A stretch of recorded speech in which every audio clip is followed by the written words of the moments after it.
tragic loss of their son. Yeah, that family is desperate for answers after a 22-year-old son and father died in an Alabama prison yesterday. They say that he was beaten, drugged, and raped, but the warden at the prison told them that he overdosed. WVTM 13's Lisa Crane has more from the family and what the DOC is saying about that case today. He makes some goofy faces. Daniel Williams' mother and fiance have fond memories of a young man lost too soon. He was a goofball, was what he was. Always aggravating. They were notified last week by the warden at Staten Prison in Elmore County that the 22-year-old was in a hospital for an overdose, but when they rushed to be by his side, they were shocked by his condition. I went to the hospital and the nurses told me that he was assaulted and beaten really badly, and when I went into the room he had bruises all down his arm, like down to his fingers. He had bruises over here, he had cuts up and down, he had bruises on his legs, and it was bad. His father says he had very little brain function left, so they made the difficult decision to take him off life support. I called the warden and I cussed him out. I was like, dude, you know this is not an overdose case.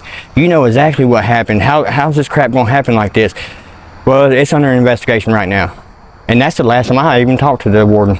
The Alabama Department of Corrections sent us a statement saying a possible inmate-on-inmate incident was reported and the DOC's Law Enforcement Services Division is investigating.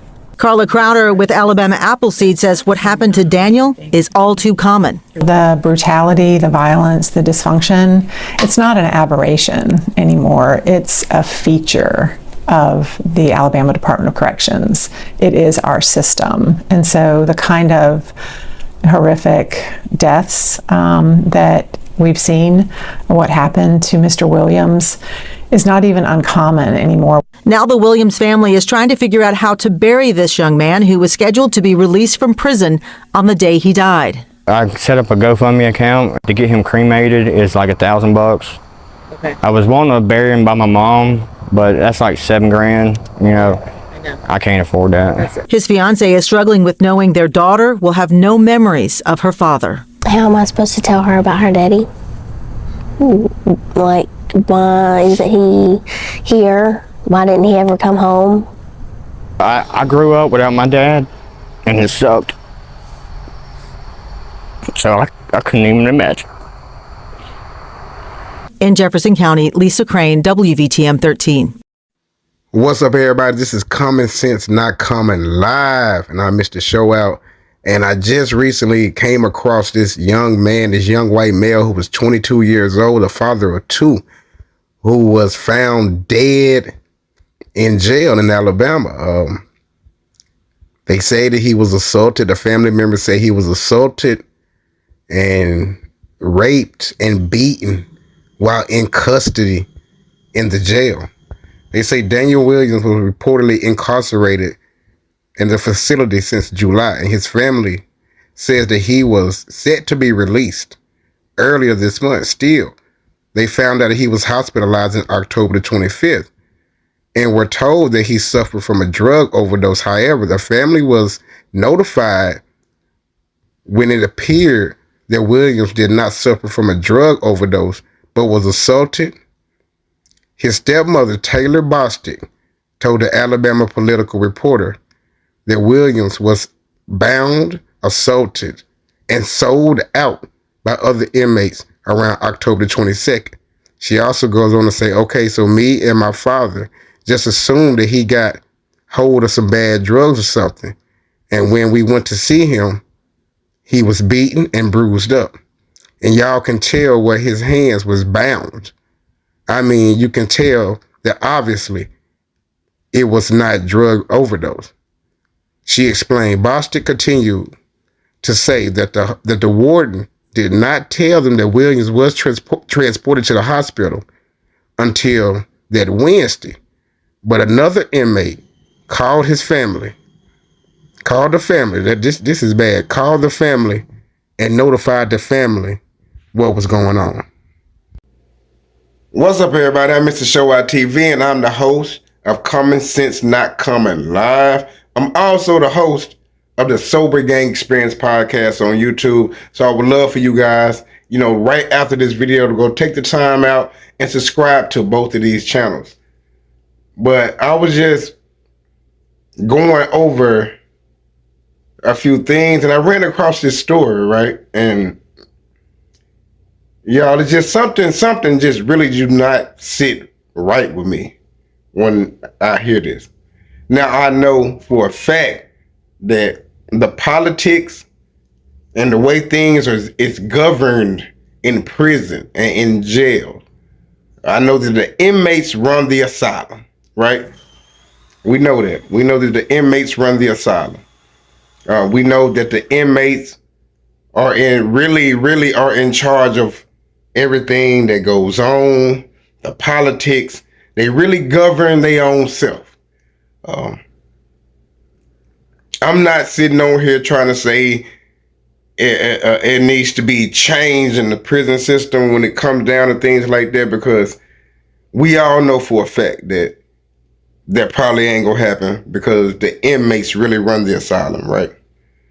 But when it comes to a situation like this, me personally, I would really love to see that the top-notch inmates or the people who run the asylum can come together and come up with some kind of solution that they can stop some of this stuff, man. You know what I mean? They can come up with some kind of system where things like this don't have to happen. This was a young man, and when you look at the facts and you see what really went down with him, it really just rubs me the wrong way, man. This it really just rubs me the wrong way, man. You know, this young man and the way they described how he died, you know, he went in for an overdose. They said allegedly he was passed around. I mean, they passed him around like he was a $2. You know, I don't even want to say it. You know what I mean? Just passed him around. He wasn't even found in his own cell. What I'm trying to say, y'all, and people out there watching right now, man, and even for the people who will watch this that's in prison, in jails, I would love for you guys to come up with some kind of solution, man, that they can stop some of this stuff that be going on. You know what I mean? Just because it don't make any sense when you can come to jail and try to do your little time or whatever the case may be, and you can't make it back home to your loved ones. This man left behind 2 kids. And I do not know what the politics was on him, why he was green lit like that. You know what I mean? Why they passed him around, sexually assaulted, and I don't know, man. But I really hope that this can reach people in the prison systems, people's in the jails that govern that, the inmates that run that. I really would love for you guys to come up with some kind of way, man, that this do not have to happen all the time. This is really getting, it's really getting crazy, man. That this young man had to go out like that. Now I know things. I know that you guys run the asylum. And I know y'all can make that happen, man. I know y'all can make that happen. But this was a tragic case. I send my condolences to his family, to his kids, to his loved ones, the ones that are trying to bury him. I know that the family said they really just didn't even have enough money to try to get him a proper burial. And they came up with a GoFundMe, man. So I'm going to try to reach out to the family today and try to see what I can do. And I would love for you guys to also do that as well. Try to reach out to that family. And we're going to try to see what we can do. We're going to try to see if we can come up with some money to send to that family, man, because, you know, it's sad, man, that you can go to jail and don't even make it back home, man. And the way he went out, man, it rubbed me the wrong way. And I just really wanted to get on here and just speak on that, man, because it was touching on my heart, right? But y'all just reach out to the family. I send my condolences out to his family. I'm gonna try to see what I can do with the burial, see what kind of donations I can come up with. This is Common Sense Not Common Live. This is your host, Mr. Show Out TV.